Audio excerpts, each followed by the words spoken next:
Hi, hello, welcome to my channel Sweetie Unique Vlogs. This is your Dwarka Cute. Please subscribe, like, and comment, share. इतनी चंचलता करने पर भी मिश्रा दंपति का प्रेम निमाई के प्रति अधिकाधिक बढ़ता ही जा रहा था। यही नहीं किंतु निमाई की चंचलता में माता पिता को एक अपूर्व आनंद आता था। मिश्रा जी तो मनुष्य स्वभाव के कारण कभी कभी बहुत चंचलता से उबकर नाराज भी हो जाते, किंतु माता का हृदय तो सदा बच्चों के बातें सुनने के लिए छटपटाता रहता। सच है, बच्चों की बोली में मोहिनी विद्या है। संसार में बच्चों की तोतली बोली से बढ़कर बहुमूल्य वस्तु मिल ही नहीं सकती। देखा गया है, प्रातः माता का सबसे छोटी संतान पर बहुत अधिक महत्व होती है। निमाई मिश्रा जी के वृद्धावस्था में उत्पन्न हुए थे, इसलिए उनका भी इनके प्रति आवश्यकता तो अधिक स्नेह था। इतना चंचलता करने पर भी मिश्रा जी उन्हें बहुत अधिक डांटते फटकारते नहीं थे, इसलिए ये मिश्रा जी के सामने भी चंचलता करने में नहीं चूकते थे। सबसे अधिक तो ये माता के सामने उपद्रव करता था। माता के सामने इन्हें तनिक भी संकोच नहीं होता था। पिता के सामने थोड़ा संकोच करते और भाई विश्वरूप के सामने तो ये कभी भी उपद्रव नहीं करते थे। उनसे तो ये बहुत ही अधिक संकोच करते थे। विश्वरूप भी इनसे अत्यधिक स्नेह करते थे, किंतु वह स्नेह अव्यक्त होता था। वे अपने प्रेम को लोगों के सामने प्रकट नहीं करते थे। निमाई भी उनका मन ही मन बहुत आदर करते थे। उनके आते ही भोले भोले बालक की तरह चुपचाप बैठे जाते थे। विश्वरूप सबसे आगे आगे चलते, मिश्रा जी उनके पीछे होते हैं। निमाई कभी तो पिताजी की उंगली पकड़कर चलते और कभी भाई का वस्त्र पकड़े हुए चलते। रास्ते में चलते हुए इधर उधर देखते हुए उटपटांग प्रश्न भी करते जाते। मिश्रा जी किसी का तो उत्तर दे देते हैं और किसी को टाल देते हैं।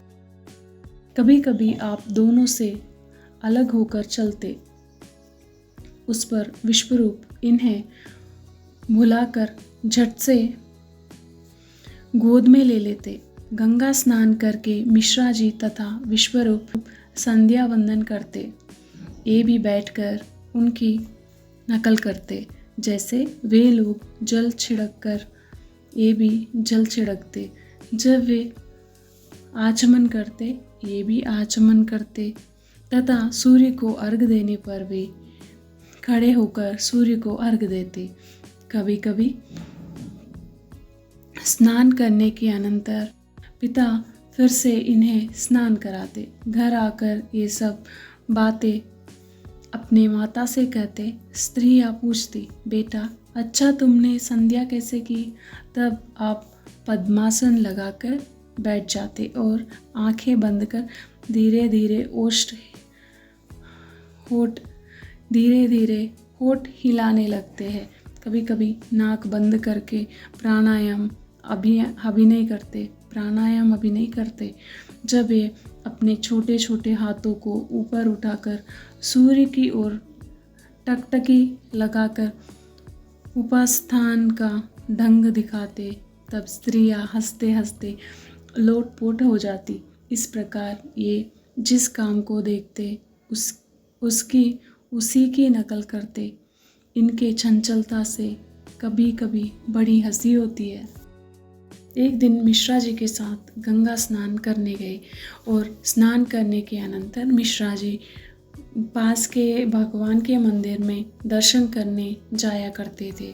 ये भी शाम के समय कभी कभी बालकों के साथ प्रसाद लेने चले जाते थे। आज दोपहर को भी ये मिश्रा जी के साथ मंदिर में चले गए। मिश्रा जी ने जिस प्रकार साष्टांग प्रणाम किया, उसी प्रकार इन्होंने भी किया। उन्होंने प्रदक्षिणा की। तब ये भी प्रदक्षिणा करने लगे। पिताजी को हाथ बांध देखकर इन्होंने भी हाथ जोड़ लिए और इधर उधर देखते भागते हाथ जोड़ जगमोहन में बैठ गए। पुजारी जी ने मिश्रा जी को चम्मच में थोड़ी केसर कपूर मिश्रित प्रसाद चंदन दिया। इनका ध्यान तो उस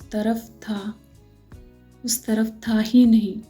ये तो न जाने किस चीज को देख रहे थे। पुजारी जी ने थोड़ा सा चंदन इन्हें भी दिया।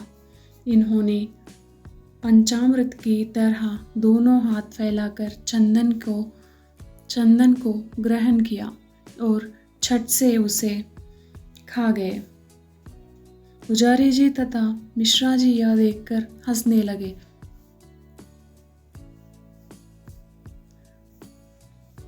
कड़वा लगाने से वह थू थू करने लगे और गुस्सा दिखाते हुए बोले, यह कड़वा प्रसाद पुजारी जी ने न जाने आज कहाँ से दे दिया। मिश्रा जी हंसते हंसते हुए कहा, बेटा यह प्रसादी चंदन है, इसे खाते नहीं हैं, मस्तक पर लगाते हैं। आपने मुंह बनाकर कहा, तब आपने मुझे पहले से यह बात क्यों नहीं बताई थी। पुजारी जी ने जल्दी से एक पेड़ा दिया। उसे पाकर ये खुश हो गए। घर आकर माता जी से इन्होंने सभी बातें कह दी। अब तो ये अकेला गंगा जी पर चले जाते और वहाँ घंटों खेला करते हैं। 2-2, 3-3 बार स्नान करते। गंगा जी में पत्र पुष्प निकाल कर उनसे बालू में बाग बनाते और नाना प्रकार बाल लीलाएं करते। मिश्रा जी इन्हें बहुत समझाते कि बेटा कुछ पढ़ना भी चाहिए, किंतु ये इनकी बातों पर ध्यान भी ना देते और दिन भर बालकों के साथ खेला ही करते। एक दिन मिश्रा जी को इन पर बड़ा गुस्सा आया। ये इन्हें पीटने के लिए गंगा के किनारे गए। शची देवी भी मिश्रा जी क्रोध में जाते देखकर गंगा किनारे के लिए उनके पीछे पीछे चल दी। वहाँ पर ये बच्चों के साथ खूब उपद्रव कर रहे थे। मिश्रा जी तो गुस्से में भरे ही हुए थे। इन्हें उपद्रव करते देखकर वे आपसे बाहर हो गए और इन्हें पकड़ने के लिए दौड़े। ये भी बड़े चालाक थे। पिता को गुस्से में अपनी ओर आते देखकर ये खूब जोर से घर की तरफ भागे। रास्ते में माता मिली।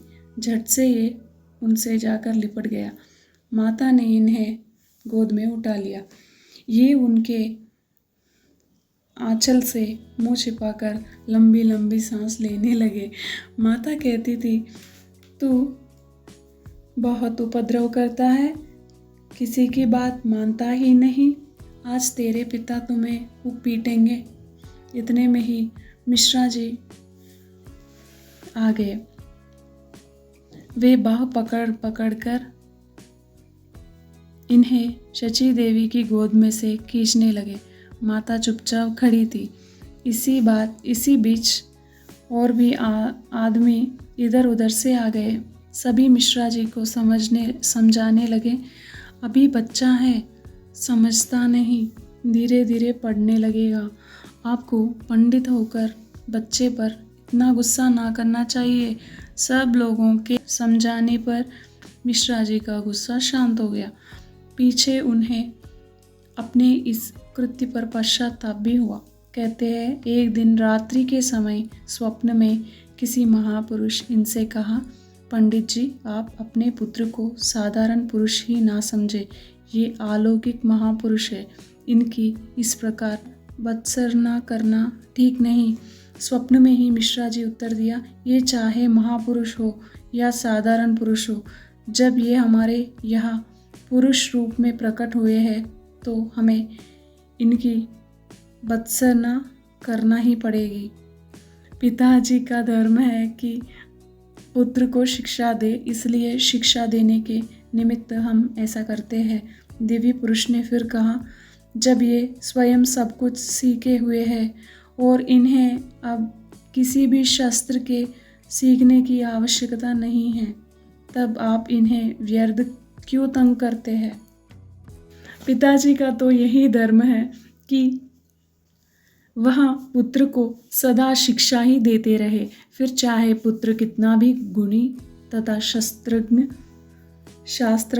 क्यों न हो। मैं अपने धर्म का पालन अवश्य करूँगा और आवश्यकता होने पर इनको दंड भी दूंगा। महापुरुष इनसे प्रसन्न होकर अंतर्धान हो गए। प्रातःकाल ये इस बात पर सोचते रहे। कालांतर में वे इस बात को भूल गए। इनकी अवस्था जो जो बढ़ती गई त्यों त्यों इनकी कांति और भी दिव्य प्रतीत होने लगी। ये शरीर से खूब हष्ट पुष्ट थे। शरीर के सभी अंग सुगठित और मनोहर थे। शरीर में इतना बल था कि लड़के मिलकर भी इनको पराजित नहीं कर सकते थे। इनके चेहरे से चंचलता सदा चिटकती रहती। जो भी इन्हें देखता खुश हो जाता और साथ ही सचेष्ट भी हो जाता कि कहीं हमसे भी कोई चंचलता ना कर बैठे। रास्ते में ये सदा कूद कर चलते। सीढ़ियों से गंगा जी में उतरना हो तो सदा एक दो सीढ़ी छोड़कर ही कूदते कूदते उतरते। रास्ते में दो चार लड़कों को खेलते देखकर एक किसी दूसरे को उनके ऊपर धकेल देते और फिर बड़े जोरों से हंस पड़ते। गंगा किनारे पर छोटी छोटी कन्याएं पूजा की सामग्री लेकर देवी तथा गंगा जी की पूजा करने जाती। आप उनके पास पहुंच जाते और कहते, सब नैवेद्य हमें चढ़ाओ, हम तुम्हें मनोवांछित वर देंगे। छोटी छोटी कन्याएं इनके अपूर्व रूप लावण्य को देखकर मन ही मन प्रसन्न हो जाती और इन्हें बहुत सी मिठाइयाँ खाने को देती। ये उन्हें वरदान देते। किसी से कहते, तुम्हें खूब रूपवान सुंदर पति मिलेगा। किसी से कहते, तुम्हारा विवाह बड़े भारी धनिक के यहाँ होगा। किसी से कहते, तुम्हारे 5 बच्चे होंगे। किसी को 7, किसी को 11 बच्चे वरदान देते। 11 बच्चे वरदान देते। कन्याएं सुनकर झूठ रोज दिखाते हुए कहती, निमाई तू हमसे ऐसे बात किया करेगा तो फिर हम तुम्हें मिठाई ना देंगे। बहुत सी कन्याएं अपनी नैवेद्य छिपाकर भाग जाती। तब ये उनसे हंसते हंसते कहते, सौत घर में होंगी, लड़की ही लड़की पैदा होगी। यह सुनकर सभी लड़कियां हंसने लगती और इन्हें लौटकर मिठाई दे जाती। किसी से कहते, हमारी पूजा करो, हम ही सबके प्रत्यक्ष देवता है। कभी कभी माला ये उठा उठा कर गले में डाल लेते। स्त्रियों के पास चले जाते और उन्हें पूजन करते। हरि को भजे तो लड़का होए, जाति पाति पूछे न कोई। यह सुनकर स्त्रियां हंसने लगती जो इनकी गांव नाते से भाभी या चाची होती है। वे इन्हें खूब तंग करती और खाने को मिठाइयाँ देती। इन्हीं लड़कियों में लक्ष्मी देवी भी पूजा करने आया करती थी। वह बड़ी ही भोली भाली लड़की थी। निमाई के प्रति उसका स्वाभाविक ही स्नेह था। पूर्व जन्मों में संस्कार के कारण वह निमाई को देखते ही लज्जित हो जाती। उसके हृदय में एक अपार आनंद स्तोत्र उमड़ जाता। ये सब लड़कियों के साथ उसे भी देखते, किंतु इससे कुछ भी नहीं कहते थे, ना कभी इससे मिठाई ही मांगी। लक्ष्मी देवी की हार्दिक इच्छा थी कभी ये मेरा भी नैवेद्य स्वीकार करे, किंतु बिना मांगे देने में न जाने क्यों उसे लज्जा लगती थी। एक दिन लक्ष्मी देवी को पूजा के लिए जाती देखकर आपने उससे कहा, तू हमारी ही पूजा कर। यह सुनकर भोली भाली कन्या बड़ी ही श्रद्धा के साथ इनकी पूजा करने लगी। छोटी छोटी पतली पतली उंगलियों से कांपते हुए उसने निमाई के मस्तक पर चंदन चढ़ाया, अक्षत लगाए, माला पहनाया, नैवेद्य समर्पण किया और हाथ जोड़कर प्रणाम किया। निमाई ने आशीर्वाद दिया, तुम्हें देवतुल्य रूपवान तथा गुणवान पति प्राप्त हो। यह सुनकर बेचारी कन्या लज्जा के मारे जमीन में गड़सी गई और जल्दी वहां से भाग गई। कालांतर में इन्हीं लक्ष्मी देवी को निमाई की प्रथम धर्मपत्नी होने का सौभाग्य प्राप्त हुआ। ये अपने साथ के सभी लड़कों में सरदार समझे जाते थे। चंचलता तो मानो इनकी नस नस में भरी हुई थी। नटखटपन में इनसे बढ़कर दूसरा बालक नहीं था। सभी लड़के इनसे अत्यधिक स्नेह करते। ये बाल सेना के सर्वप्रधान सेनापति थे। लड़के इनका इशारा पाते ही कर्तव्य अकर्तव्य सभी प्रकार के काम कर डालते। बालकपन से ही इनमें यह मोहिनी विद्या थी कि जो एक बार इनके साथ रह गया वह सदा के लिए इनका गुलाम बन जाता था। इसलिए ये अपना सभी साथियों को लेकर गंगा के किनारे भांति भांति की बाल क्रीड़ाएं करते। इन्हें स्त्री पुरुष को तंग करने में बड़ा मजा आता था। सभी के झोलियों में से 10-10, 20-20 लड्डू भर देते और एक ओर खड़े हो जाते। गंगा स्नान करके जो भी निकलता सभी एक साथ तड़ातड़ बालू के लड्डू उनके ऊपर फेंकते और जल्दी से फेंक कर भाग जाते। कभी कभी किसी की सूखी धोती लेकर गंगा जी में डुबा देते। कभी ऐसा करते कि जहाँ 10-5 आदमी बैठे हुए बातें करते होते तो ये उनके पास जा बैठते और धीरे से एक के वस्त्र दूसरे के वस्त्र, एक के वस्त्र से दूसरों के वस्त्र को बांध देते। जब वे स्नान करने को उठते तो एक दूसरे को अपने ओर खींचता। कभी कभी वस्त्र भी फट जाते। ये अपने साथियों के साथ अलग खड़े हुए ताली बजा बजा कर खूब जोरों से हंसते। सभी लोग हंसने लगते। बेचारे वे लज्जित हो जाते। स्त्रियों के घाटों पर चल जाते। वही पानी में डुबकी लगाकर कछुओं का रूप बना लेते और स्नान करने वाली स्त्रियों के पैर डुबकी मारकर पकड़ लेते। स्त्रियां चित्कार मारकर बाहर निकलती। तब ये हंसते हंसते जल के ऊपर आते और सबसे कहते, देखो हम कैसे कछुआ बने। स्त्रियां कहती, तू आज घर चल, मैं तेरी माँ जी से सब शिकायत करूँगी। मिश्रा जी तुझे मारते मारते ठीक कर देंगे। कोई कहती, तो हद ही कर देता है, हमारे लड़के भी तो इसने बिगाड़ दिए, वे हमारी बात मानते ही नहीं। कोई कहते, न जाने वीर इस छोकरे में क्या जादू है, ना उपद्रव करता है, फिर भी यह मुझे बहुत प्यारा लगता है। इस बात का सब समर्थन करती।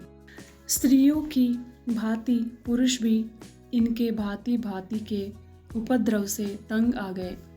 बहुतों ने जाकर इनके पिता से शिकायत की।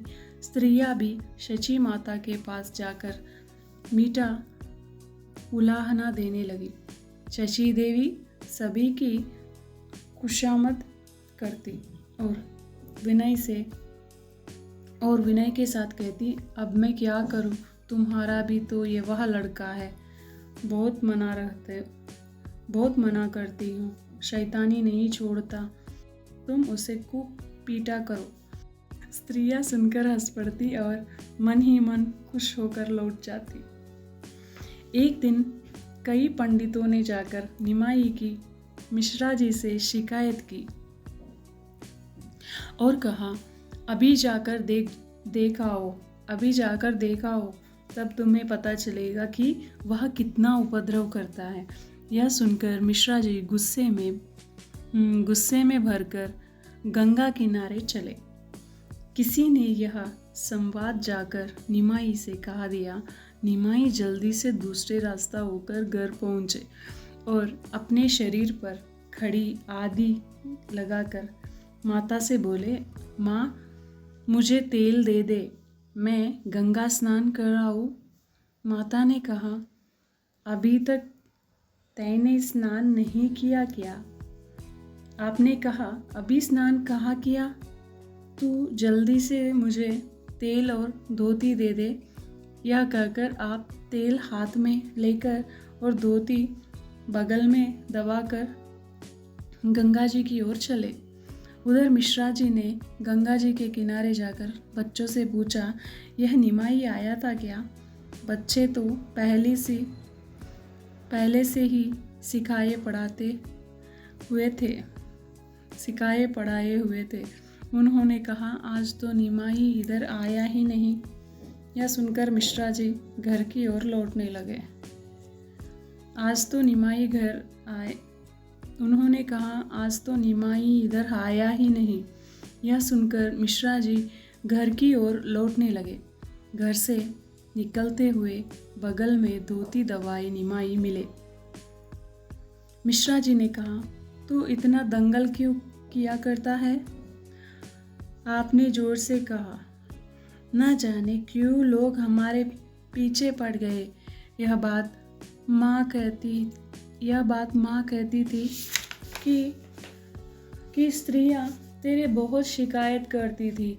मैं तो अभी पढ़कर आ रहा हूँ, अब तक गंगा जी की ओर गया ही नहीं। यदि ये हमारी झूठी शिकायतें आकर कहते हैं तो हम सत्य ही किया करेंगे। मिश्रा जी चुप हो गए और ये हंसते हंसते गंगा जी की ओर स्नान करने चले गए। लड़कों में जाकर अपनी चालाकियों का सभी वृत्तांत सुनाया। लड़के सुनकर खूब जोर से हंसने लगे। इस प्रकार इनकी अवस्था कुछ वर्ष की हो गई। माता पिता को इनकी इस चंचलता वृत्ति बहुत ही आनंद प्राप्त हुई। विश्वरूप इनसे कुछ वर्ष बड़े थे, किंतु वे जन्म से ही बहुत अधिक गंभीर थे, इसलिए पिता भी उनका बहुत आदर करते थे।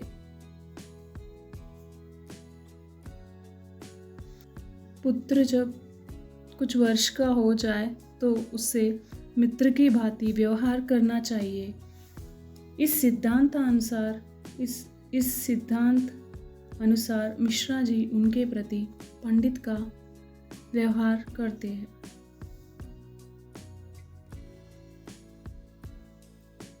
एक दिन माता ने भोजन बनाकर तैयार कर लिया, किंतु विश्वरूप श्री अद्वैताचार्य की पाठशाला में पढ़ते थे। आचार्य की पाठशाला मिश्रा जी के घर से थोड़ी ही दूर गंगा जी की ओर थी। माता ने निमाई से कहा, बेटा निमाई, देख, तेरा दादा अभी तक भोजन करने नहीं आया। बस इतना सुनना था कि ये वहां से पाठशाला की ओर चल पड़े। शरीर की कांति तपाए हुए सुवर्ण की भांति सूर्य के प्रकाश के साथ झलमल झलमल कर रही थी। गौर वर्ण शरीर पर स्वच्छ साफ धोती बड़ी ही भली मालूम पड़ती थी। कमल के समान सुंदर और स्वच्छ नेत्र मुखचंद्र की शोभा को द्विगुणित कर रहे थे। आचार्य के समान हंसते हंसते इन्होंने भाई से कहा, बात तैयार है, माँ तुम्हें बुला रही है। विश्वरूप ने निमाई को गोद में उठा लिया और स्नेह से बोला, निमाई, आचार्य देव को प्रणाम करो। यह सुनकर निमाई कुछ लजाते हुए मुस्कुराने लगे। वे लज्जा के कारण भाई विश्वरूप की गोद में छिप छिप से जाते। आचार्य से आज्ञा लेकर विश्वरूप घर चलने को तैयार हुए। निमाई विश्वरूप का वस्त्र पकड़े उनके पीछे खड़े हुए थे। आचार्य निमाई को खूब ध्यान से देखा। आज पहला उन्होंने निमाई को भली भांति देखा था। देखते ही उनके संपूर्ण शरीर में बिजली सी दौड़ने लगी। उन्हें प्रतीत होने लगा कि मैं इतने दिन से जिन अभयहारी जनार्दन की उपासना कर रहा हूँ, वे ही जनार्दन साकार बनकर बालक रूप में मुझे अभय प्रदान करने आया है। उन्होंने मन ही मन में निमाई के पाद पद्म में प्रणाम किया और अपने भाव को दबाते हुए बोला, विश्वरूप, यह तुम्हारे भाई है ना? विश्वरूप ने नम्रतापूर्वक कहा, हाँ आचार्य देव, यह मेरा छोटा अनुज है। बड़ा चंचल है। आपके समान यहाँ ऐसा चुपचाप भोले बालक की भांति खड़ा है। आप इसे गंगा किनारे या घर पर देखे तब पता चलेगा कि यह कितना कौतुकी है। संसार को उलट पलट कर डालता है। माता तो इससे तंग हो जाती है। आचार्य यह सुनकर हंसने लगे। निमाई विश्वरूप की आड़ में से छिपकर आचार्य की ओर देखने लगी। विश्वरूप का वस्त्र पकड़कर जाते जाते 2-3 बार निमाई ने फिर आचार्य की ओर देखा। आचार्य चेतना शून्य से हो गए। वे ठीक न समझ सके कि हमारे चित्त को यह बालक हठात अपनी ओर क्यों आकर्षित कर रहा है। अंत में यही आचार्य गौरांग देव के मुख्य पार्षद हुए, जिनके द्वारा गौरांग अवतारी माने जाने लगे। इसलिए अब यह जान लेना जरूरी है कि ये अद्वैताचार्य कौन थे और इनकी पाठशाला कैसी थी।